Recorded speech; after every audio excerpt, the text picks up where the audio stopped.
Muy bien, nos vamos acercando al final del libro de Hechos. Ya nos quedaba una parte pequeña, así que por eso parece que vamos muy rápido. Solamente quedan dos capítulos más después del mensaje de hoy. El pasaje que vamos a estar estudiando el día de hoy es Hechos capítulo 26. Los primeros 32, pues todo el capítulo en realidad, todo el capítulo, los 32 versículos del capítulo. Escuchen lo que nos dice Dios en esta porción de su palabra. Agripa II dijo a Pablo: se te permite hablar en tu favor. Entonces Pablo, extendiendo la mano, comenzó su defensa. Con respecto a todo aquello de que los judíos me acusan, me considero afortunado, oh rey Agripa, de poder presentar hoy mi defensa delante de usted, sobre todo porque es experto en todas las costumbres y controversias entre los judíos, por lo cual le ruego que me escuche con paciencia. Pues bien, todos los judíos conocen mi vida desde mi juventud, que desde el principio transcurrió entre los de mi pueblo y en Jerusalén, puesto que ellos han sabido de mí desde hace mucho tiempo. Si están dispuestos a testificar que viví como fariseo, de acuerdo con la secta más estricta de nuestra religión.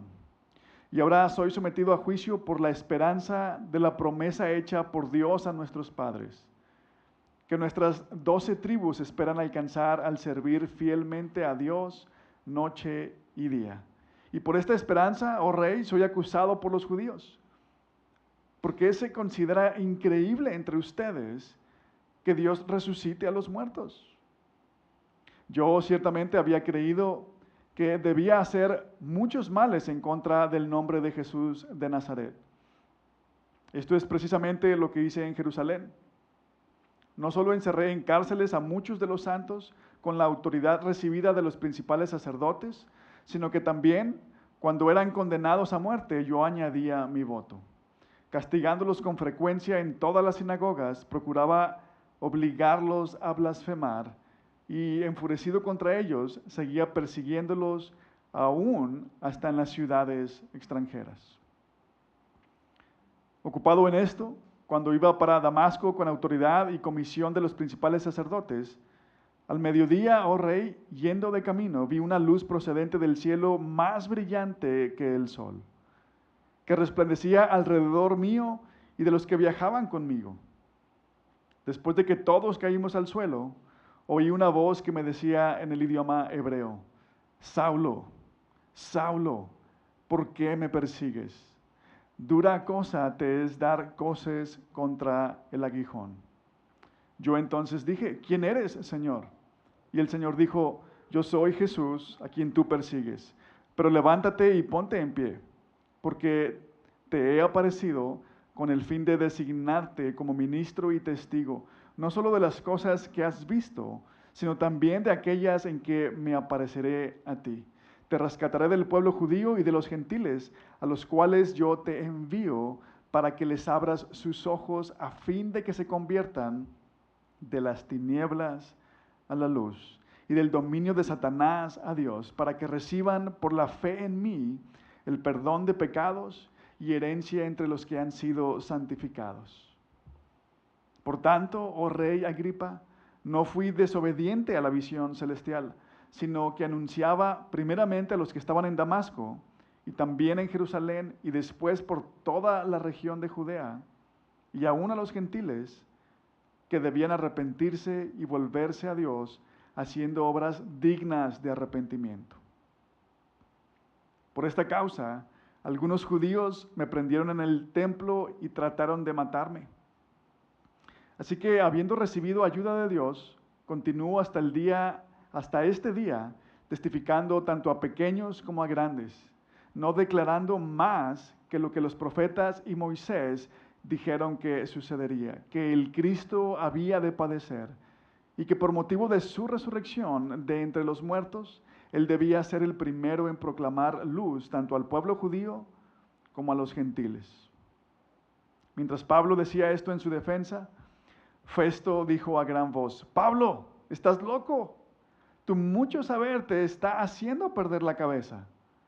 Pero Pablo le respondió: no estoy loco, excelentísimo Festo, sino que hablo palabras de verdad y de cordura, porque el rey entiende estas cosas. Y también le hablo con confianza, porque estoy persuadido de que él no ignora nada de esto, pues esto no se ha hecho en secreto. Rey Agripa, ¿cree usted en los profetas? Yo sé que cree. Entonces Agripa II le dijo a Pablo: ¿en poco tiempo me persuadirás a que me haga cristiano? Y Pablo contestó: quisiera Dios que ya fuera en poco tiempo o en mucho, no solo usted, sino también todos los que hoy me oyen llegaran a ser tal como yo soy, a excepción de estas cadenas. El rey, el gobernador, Berenice y los que estaban sentados con ellos se levantaron y mientras se retiraban hablaban entre sí, diciendo: este hombre no ha hecho nada que merezca muerte o prisión. Agripa II le dijo a Festo: este hombre podría haber sido puesto en libertad si no hubiera apelado a César. Vamos a orar. Nuestro Dios y Padre, danos ojos para ver el Evangelio en esta historia. El llamado que nos haces a cada uno de nosotros como tus hijos y el llamado que nos haces como iglesia para que podamos vivir para ti. Lo pedimos en el nombre de Jesús. Amén. Les he dicho que los últimos capítulos de Hechos se centran en las aflicciones y los sufrimientos de Pablo. En el capítulo 23, que estudiamos la semana pasada, vimos que Pablo compareció ante las autoridades religiosas. Y ahora Pablo lo hace ante las autoridades civiles. Y estas comparecencias ante las autoridades civiles comienzan desde el capítulo 24. Los capítulos 24 y 25 son realmente capítulos de transición. En esos dos capítulos, Pablo les dice a los gobernadores Félix y Festo, dos gobernadores diferentes, que gobernaron en diferente tiempo, uno después del otro. Pablo les dice lo mismo a ambos, que los judíos lo acusan de cosas que simplemente no pueden comprobar. Brevemente, Lucas nos narra esta defensa de Pablo, donde Pablo les dice a ambos gobernadores que él ha vivido como el resto de los judíos, con la misma esperanza que el resto de los judíos tienen. ¿Cuál es esa esperanza? Les dice Pablo: la esperanza de la resurrección. Porque hablé de la resurrección de este hombre, Jesucristo de Nazaret. Me están persiguiendo, me están condenando los judíos, quieren matarme. Entonces, el comandante Claudio Lisias, que era el que había puesto preso a Pablo, pues ya lo puso ante los judíos, ya los escuchó, pero todavía no entiende. Y el comandante lo que hace es mandar a Pablo con el gobernador Félix. En su tiempo era Félix. Y este gobernador Félix deja 2 años a Pablo en la cárcel, hasta que llega un nuevo gobernador. Este nuevo gobernador, el sucesor, es Festo. Y Pablo le dice lo mismo a Festo que le dijo a Félix: los judíos me acusan de cosas que no pueden comprobar. Festo, el sucesor de Félix, como gobernador en turno, se le ocurre la idea, quiere llevar a Pablo a Jerusalén para juzgarlo allá. Pero Pablo, sabiendo que los judíos lo quieren matar, bueno, Pablo apela al César, al emperador. Vean, Pablo lleva 2 años en la cárcel sin deberla ni temerla. ¿Qué diríamos tú y yo si fuéramos nosotros, si estuviéramos en los zapatos de Pablo? ¿Qué decimos cuando nos pasan cosas difíciles a nosotros?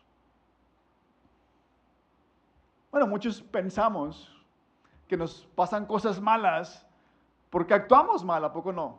No, pues sí, me lo merezco, ni modo, o sea, por burro. ¿No? A veces eso pasa. A veces nos pasa lo malo por algo que hicimos. Pero otras veces decimos que nos pasan cosas malas porque tenemos algo que aprender. Y en ocasiones eso también es verdad. A veces tengo que atravesar una prueba para aprender algo. Y saben, hay otras personas que dicen, lo que no te mata te hace más fuerte. Después de esto vas a ser una mejor persona. Pero vean lo que nos dice esta historia, vean lo que sucede con Pablo. En el capítulo 23, que estudiamos la semana pasada, escuchamos, Pablo les dijo a los líderes religiosos judíos que él ha vivido con una conciencia perfectamente limpia delante de Dios. Si Pablo ha vivido de esta manera, si Pablo ha vivido con una conciencia limpia delante de Dios, ¿por qué le pasan estas cosas? ¿Por qué lleva 2 años en prisión? Si Pablo era un genio, él escribió 13 de los 27 libros que conforman el Nuevo Testamento. Sí, él era un genio. Si Pablo fue humilde, si Pablo fue sencillo, ¿qué más necesitaba aprender Pablo?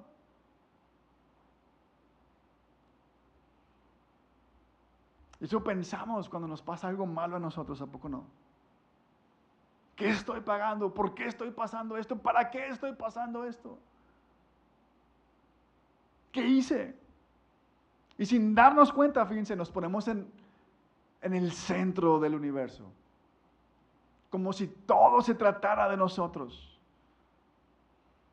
Sin embargo, a veces el sufrimiento tiene un propósito más grande, un propósito mayor, que no tiene que ver en primer lugar con nosotros. A veces el sufrimiento es resultado de nuestra desobediencia, de nuestro pecado. A veces es necesario para que podamos aprender algo. Pero en ocasiones, toda esta historia de Pablo nos enseña que en ocasiones Dios le da un propósito mayor a nuestro sufrimiento.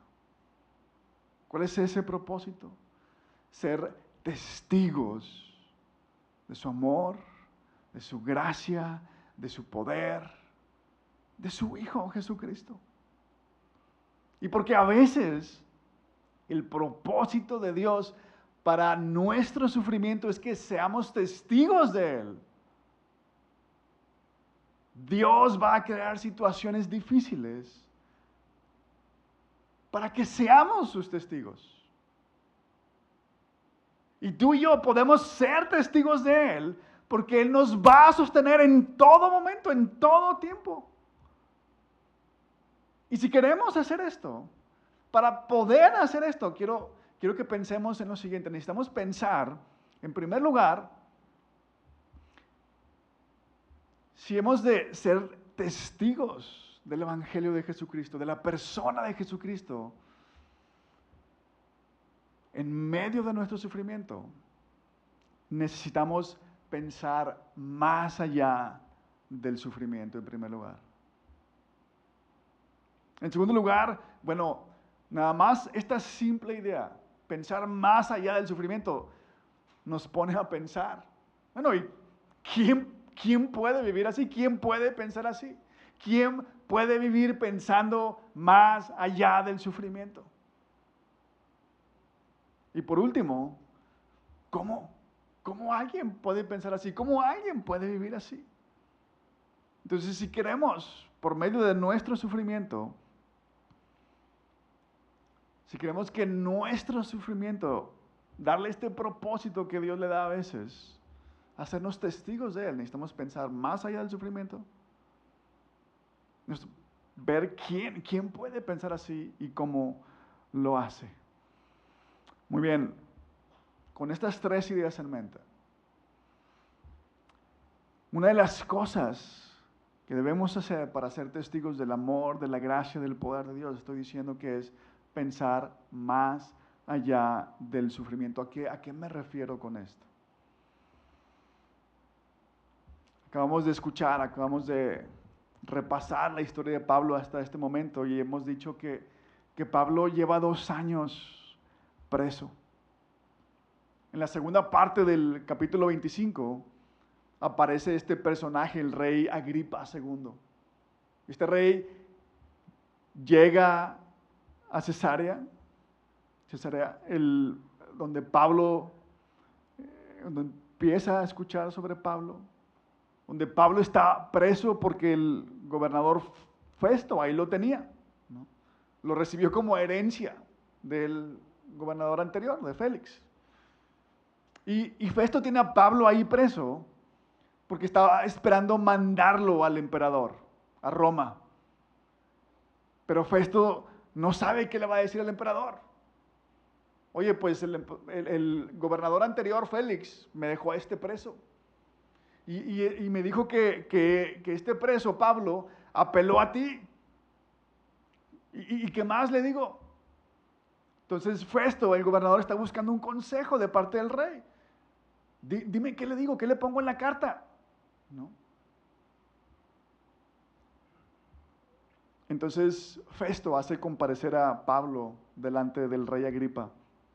Y en el versículo 1 leemos que el rey le da la palabra a Pablo. Escuchen, dice, Agripa II dijo a Pablo, se te permite hablar en tu favor. Se te permite hablar en tu favor. ¿Y qué hace Pablo? Escuchen su defensa. En lugar de enfocarse en su inocencia, Pablo aprovecha la oportunidad para compartir su testimonio personal y el evangelio con el rey, con el gobernador y con todos los que están ahí escuchando. Después de las cordialidades, darle gracias al rey. Gracias, rey, por permitirme. Qué privilegio es defenderme delante de usted. Después de estas cordialidades, vean lo que Pablo hace. Hace un repaso rápido de quién ha sido él desde pequeño. Y él asegura al rey que ha sido como cualquier otro judío. Es más, le asegura que los judíos pueden atestiguar, si ellos quieren, que Pablo ha vivido como, ya su vida adulta, como un fariseo. Como los hombres más celosos de su religión. Y eso fue lo mismo que le dijo a Félix y a Festo. Y les dice que los judíos lo están persiguiendo simplemente por la esperanza de la resurrección. Sin embargo, ahora Pablo incluye detalles que no había compartido con las autoridades civiles hasta el momento. Comparte detalles que no le dijo ni a Félix ni a Festo, a estos 2 gobernadores. ¿Cuál es este detalle? Bueno, uno de estos detalles, fíjense. Pablo le dice al rey que él mismo, Pablo, andaba persiguiendo cristianos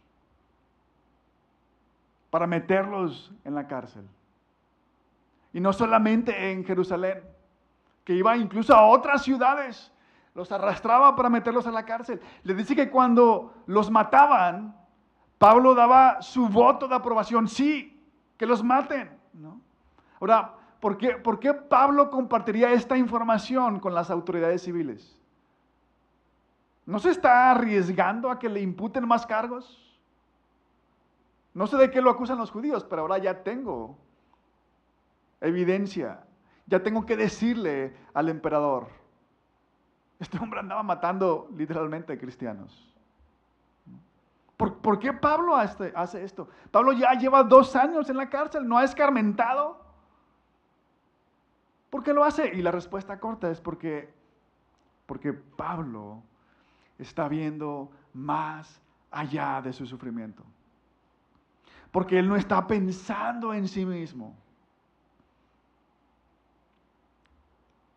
No se está lamentando por estar en la cárcel. Sí, vemos que Pablo habla de sí mismo, da su testimonio personal en los versículos 12 al 18, pero Pablo lo hace con un propósito bien particular, bien específico. Y le dice al rey que iba de camino a Damasco, a donde se dirigía para arrestar a más cristianos. Pero le dice que en el camino, ahí en el camino a Damasco, tuvo un encuentro con Jesucristo. Y en ese encuentro Jesús le dice que al perseguir a la iglesia, lo está persiguiendo a él mismo. Y vean lo que hace Jesús. En lugar de acabar con Pablo en el instante, le da una misión. Y le dice que ahora él va a ser su testigo, que va a llevar su mensaje tanto a judíos como a gentiles. ¿Y cuál es ese mensaje? Versículos 17 y 18 nos dicen cuál es el mensaje.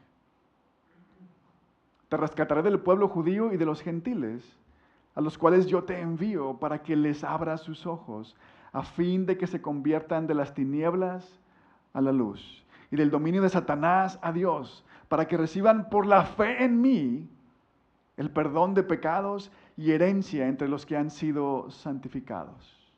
Luego Pablo le dice al rey que lo único que Pablo ha hecho, que él ha hecho desde que tuvo ese encuentro con Jesús, es ser fiel al llamado que le hizo Jesús. Versículos 19 y 20. Por tanto, oh rey Agripa, no fui desobediente a la visión celestial, sino que anunciaba primeramente a los que estaban en Damasco y también en Jerusalén, y después por toda la región de Judea y aún a los gentiles, que debían arrepentirse y volverse a Dios, haciendo obras dignas de arrepentimiento. ¿Se dieron cuenta de lo que Pablo hizo?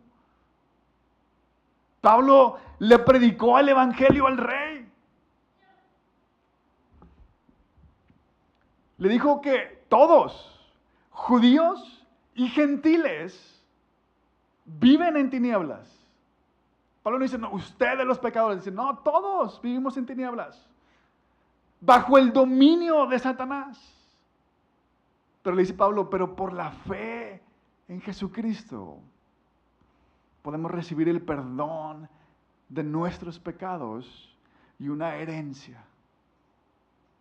Ese es el evangelio. Vean, Pablo lleva 2 años en la cárcel y cuando el rey le dice, adelante, tienes la palabra, defiéndete. Este es el enfoque de su defensa. ¿Por qué? Porque Pablo está pensando más allá de su sufrimiento. Incluso cuando el gobernador Festo, vean lo que le dice en el versículo 24, estás loco, tu mucho saber te está haciendo perder la cabeza. El gobernador dice, ¿por qué estás hablando de esto, Pablo? ¿Cuántos de nosotros podemos hacer esto? Olvidarnos de nosotros en medio del dolor y del sufrimiento para que Jesús sea conocido. ¿Cuántos de nosotros hacemos todo lo contrario? Nos desanimamos, dudamos en seguir en el camino. Nos pasó algo en la semana y dudamos de Dios. Salgo de la iglesia y me pasa algo, todo por venir a la iglesia. Ay, no.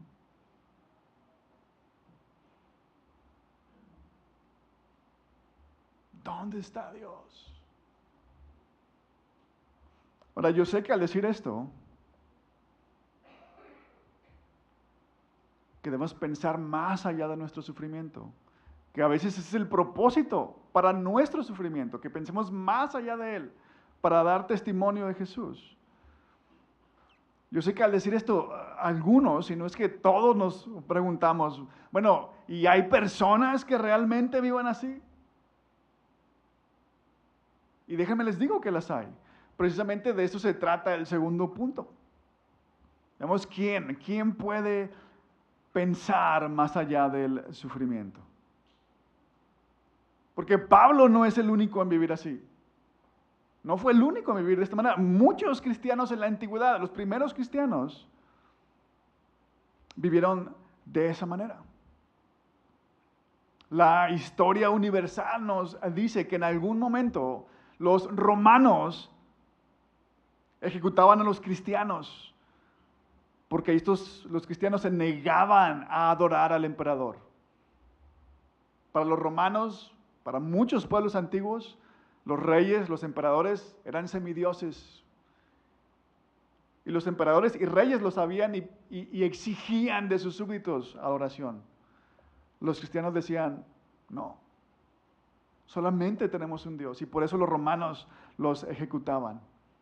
No solamente Pablo, muchos cristianos. Fíjense, y eso es en la historia primitiva. Vamos al mundo moderno. En 1956, Jim Elliot, un misionero americano, murió junto a otros 4 misioneros en un intento de evangelizar a una tribu indígena en Ecuador. Y este hombre, Jim Elliot, junto con su esposa y 4 familias misioneras más, dejaron la comodidad de sus vidas, el sueño americano, para irse a vivir en la selva, sin ninguna comodidad, aprender un idioma nuevo, para en algún momento poder hablar con esta tribu y darle testimonio del Evangelio de Jesucristo, de quién es Jesucristo. Bueno, pero eso fue el siglo pasado. Bueno, algunos de ustedes conocen a Temo Ramos. En diciembre nos visitó con su esposa, con su familia, con su bebé. Y él y su esposa están pensando en irse como misioneros al Medio Oriente, a países donde no hay mucha presencia cristiana, a países donde es difícil ser cristiano. Así que sí hay personas que están pensando más allá de su sufrimiento, más allá de su comodidad. Ahora, ¿quiénes son esas personas? Y hay tres cosas, 3 elementos que caracterizan a estas personas que pueden ver más allá de su sufrimiento. Una experiencia subjetiva que está conectada con un argumento histórico y el uso de la razón. Estas 3 cosas caracterizan a estas personas que son capaces de ver más allá de su sufrimiento, de buscar más que su comodidad. Una experiencia subjetiva, un argumento histórico y su razón. Siguiendo el orden del pasaje, nos encontramos primero con la experiencia subjetiva del apóstol Pablo. Vean, Pablo tuvo un encuentro personal con Jesús. Y en su caso, Pablo dice que él vio una luz del cielo más resplandeciente que el sol y que escuchó una voz. Ahora, aunque fue una experiencia subjetiva de parte de Pablo, no fue una alucinación. Los que iban con Pablo vieron la luz, escucharon la voz. Hechos capítulo 9, versículo 7 dice, los hombres que iban con él se detuvieron atónitos oyendo la voz, pero sin ver a nadie. Luego Hechos 22, versículo 9 dice, los que estaban conmigo, Pablo está hablando en primera voz, vieron la luz, ciertamente, pero no comprendieron la voz de aquel que me hablaba. ¿Ven por qué digo que es una experiencia subjetiva? Todos vieron la luz, todos escucharon lo mismo, pero solamente Pablo se convirtió, solamente él fue transformado al grado de pasar de ser un perseguidor de los cristianos a ser ahora un perseguido. Al grado de hacer lo que vemos aquí, pensar más allá del sufrimiento. Ahora, ¿en qué consiste esa experiencia subjetiva para nosotros? Porque yo no he visto ninguna luz, ni he escuchado ninguna voz del cielo. Bueno, ¿qué le dijo esta voz a Pablo? ¿Por qué me persigues? Entonces, esta experiencia subjetiva tiene que ver con lo siguiente.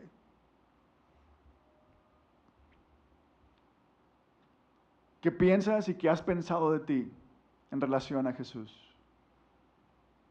¿Siempre has estado de su parte? ¿Siempre has sido su aliado?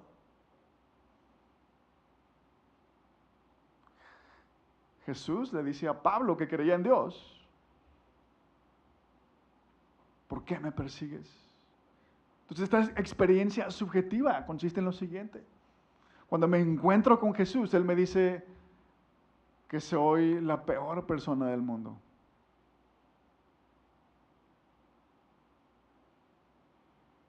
Pero también me dice que a pesar de ser la peor persona del mundo,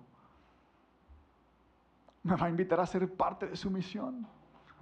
O sea, me confronta con mi pecado, pero me perdona mi pecado y me hace parte de su equipo. Esta es la primera característica de las personas que pueden ver más allá de su sufrimiento. En segundo lugar, además de la experiencia subjetiva, bueno, es más bien que esta experiencia subjetiva está respaldada por la historia. En este pasaje leemos que Pablo se atreve a hablarle de cierta manera al rey, a decirle ciertas cosas al rey Agripa. ¿Por qué? Le dice cosas que no le dijo ni a Félix ni a Festo. ¿Por qué? Pablo dice: yo sé, rey, que usted sabe de estas cosas. El trasfondo del rey Agripa, su trasfondo era judío. Su bisabuela fue la esposa de Herodes. Su bisabuela era judía. Entonces, Agripa, gracias a su bisabuela y a las generaciones que vinieron después de ella, a su abuela, a su madre, él conocía la ley judía, estaba familiarizado con la ley de Dios, con los profetas, con Moisés. Vean lo que dice Pablo en el versículo 26, porque el rey entiende estas cosas. Festo acusa a Pablo de haberse vuelto loco, y esta es la respuesta de Pablo: no, hablo de esta manera porque el rey sabe de lo que estoy hablando. El rey ha leído acerca de los profetas, de la ley de Moisés. Entonces esa experiencia subjetiva tiene un respaldo histórico. No es solamente algo que sentí en mi corazón. Y en tercer lugar, las personas que piensan más allá de su sufrimiento lo hacen en base a la razón. El resto del versículo 26 dice: y también le hablo con confianza, porque estoy persuadido de que él no ignora nada de esto, pues esto no se ha hecho en secreto.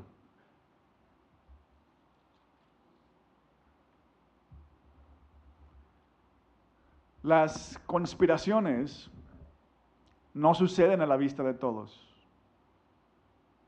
Las conspiraciones suceden en secreto. Y esto no es verdad respecto al cristianismo. Ellos no se han escondido, no han hecho nada en secreto. Al contrario, se expusieron a ser perseguidos por su fe. El capítulo 5 de Hechos nos narra la primera persecución contra los apóstoles. El capítulo 7 de Hechos nos narra la muerte de Esteban por testificar acerca de Jesucristo.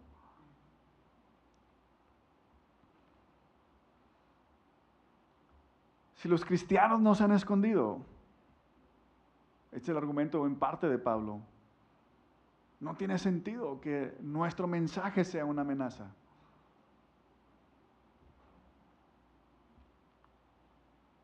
No tiene lógica.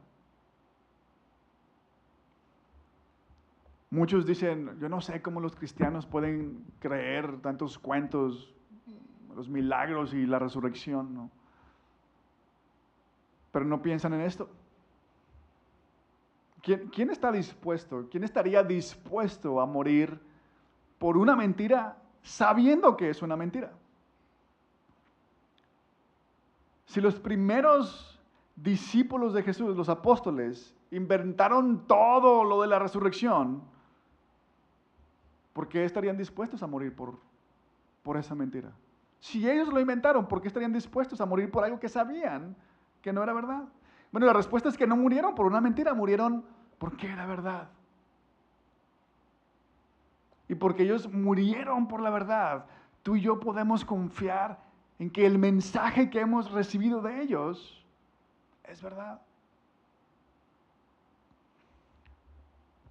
Bien, si solamente hay una de las tres características, es cuestión de tiempo para que nos alejemos de Dios y de la iglesia. Solo teniendo un encuentro personal con Jesús y esa experiencia está conectada con un argumento histórico. Y nuestra fe no es una fe que ignora la razón. Solamente entonces seremos capaces de hacer lo mismo que hace Pablo. Lo mismo que han hecho cientos, miles de cristianos más. Ver más allá de nuestro sufrimiento. Estas son las personas que pueden ver más allá del sufrimiento. ¿Eres tú alguien que puede ver más allá del sufrimiento?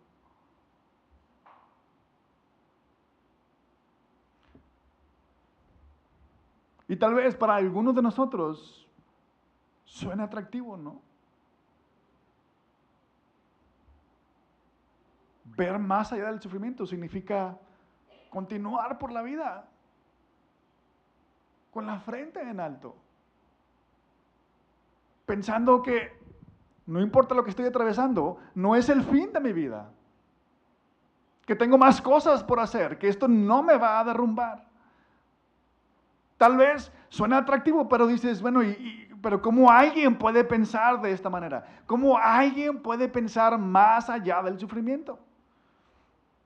Bueno, tanto Pablo como los primeros cristianos que fueron perseguidos y algunos hasta torturados por su fe, cristianos como Jim Elliot y tantos otros que ni conocemos ni vamos a conocer nunca, sufrieron, pero lo hicieron con esperanza. No se quedaron paralizados porque sufrieron con esperanza. Ahora, ¿qué significa esto? Bueno, pensemos ¿qué cosas nos quitan la esperanza? Hay muchas cosas que nos desaniman, que nos quitan toda esperanza. En ocasiones hacemos algo tan torpe y decimos, no, es que no aprendo, es que no doy una, es que soy un tonto, un idiota, no tengo remedio. Así nos sentimos atrapados y peor cuando ya nos alcanzó el sufrimiento. Pero escuchen la predicación de Pablo, versículo 18. Pablo dice que Jesús lo envió para que les abra sus ojos a fin de que se conviertan de las tinieblas a la luz y del dominio de Satanás a Dios, para que reciban por la fe en mí el perdón de pecados y herencia entre los que han sido santificados. Dijimos que a veces somos responsables de nuestro propio sufrimiento. Cuando eso es verdad, la culpa por el pecado no nos deja tranquilos.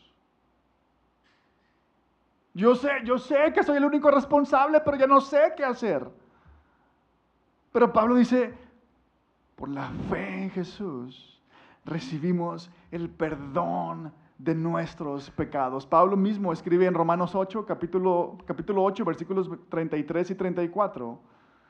Dice, ¿quién acusará a los escogidos de Dios? Dios es el que justifica.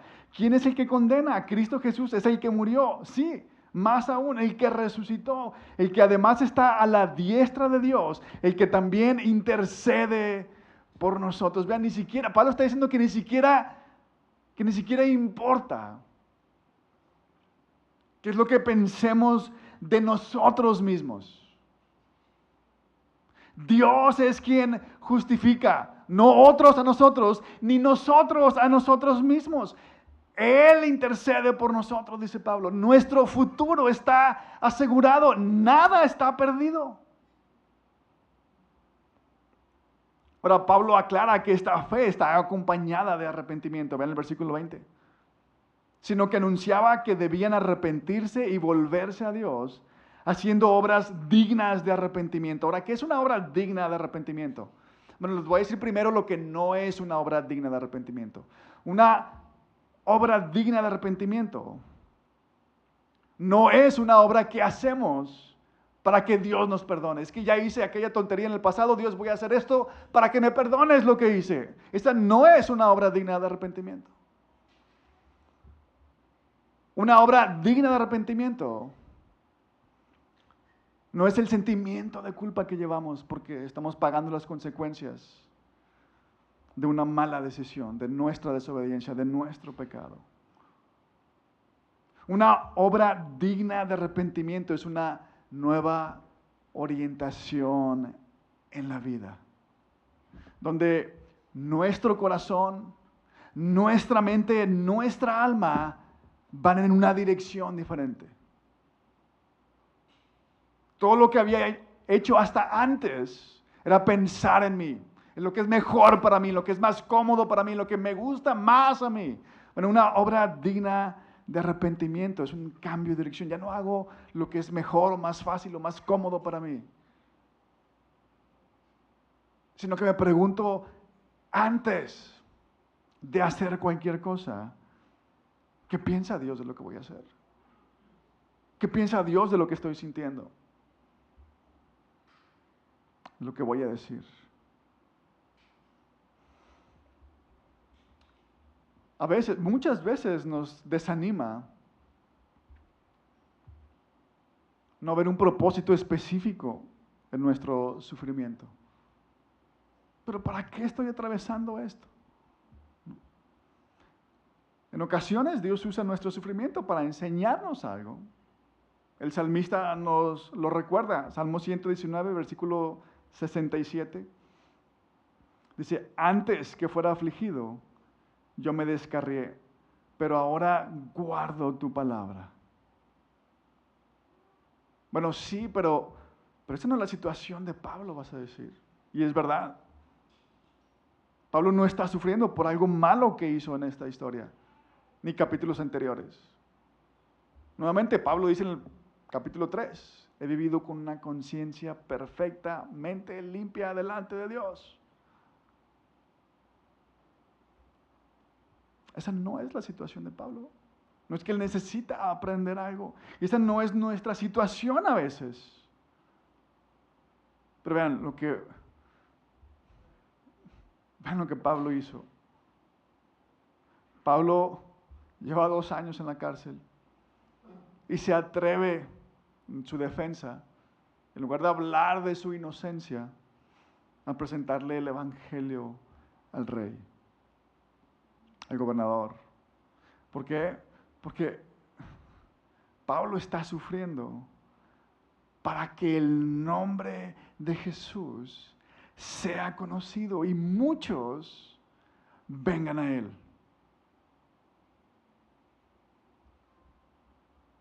El mismo Pablo escribe en su carta a los Filipenses, capítulo 1, versículo 29. Porque a ustedes, le está escribiendo a la iglesia, a los cristianos, y les dice, porque a ustedes se les ha concedido por amor de Cristo, no solo creer en Él, sino también sufrir por Él.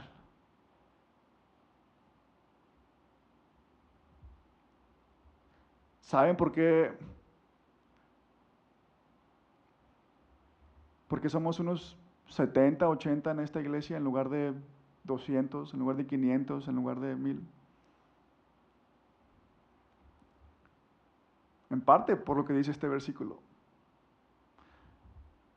Porque a ustedes se les ha concedido por amor a Cristo, no solamente creer en Él, sino también sufrir por Él. La gente no quiere sufrir por Dios. Yo vengo a que me dé. Vengo a recibir sus bendiciones. ¿Dónde están? No las veo. ¿No me ayuda Dios en mi matrimonio? Adiós. A la goma, vámonos. No sirve esto. Vean, sufrir por Dios es obedecer cuando nos cuesta. Es ser íntegros, es hablar siempre con la verdad, es amar a nuestros enemigos, es perdonar a los que nos hacen el mal. Y Pablo nos muestra que podemos hacerlo, porque al hacerlo no estaremos perdiendo nada, porque por la fe en Jesús tenemos una herencia. Muchos no nos sentimos, muchos no se sienten capaces de hablar con otros acerca de Dios, acerca de Jesucristo. No se sienten capaces de hacer evangelismo, le llamamos en la iglesia, ¿no?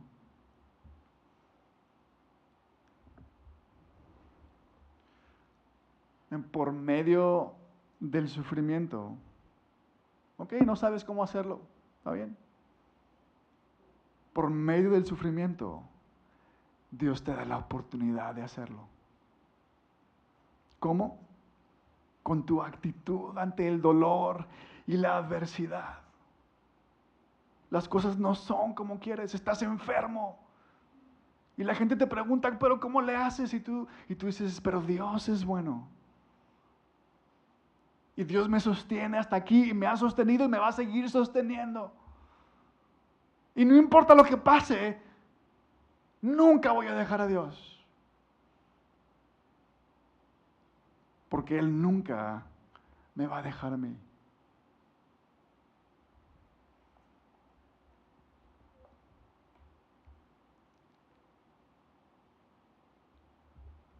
¿Quieres que tu sufrimiento tenga un propósito mayor? Ahí está la respuesta. Imagínate que por medio de tu actitud la gente diga, ¿de qué Dios me está hablando esta persona? Que ni aún en el hoyo está dispuesta a dejarlo. Vamos a orar. Nuestro Dios y Padre, te damos gracias por la vida del apóstol Pablo, por la vida de hombres y mujeres como él a lo largo de toda la historia. Porque sus vidas son testimonio de que hay algo muchísimo, muchísimo más grande en este mundo que nos sostiene, que vale la pena seguir, aún cuando derramemos lágrimas. Te damos gracias porque tu Hijo Jesucristo hace palpable, te hace a ti palpable, el único que eres digno y que vale la pena por encima de todas las cosas. Si estamos dispuestos a hacer sacrificios, a esforzarnos por conseguir algunas cosas, a sufrir para darle cosas buenas a nuestra familia, obra en nosotros, para que al pensar en ti, todas estas ideas se multipliquen. Que tengamos más fuerzas para caminar por ti, para sufrir por ti, para decirle a otros lo bueno y lo grande que tú eres. Te lo pedimos en el nombre de Jesús. Amén.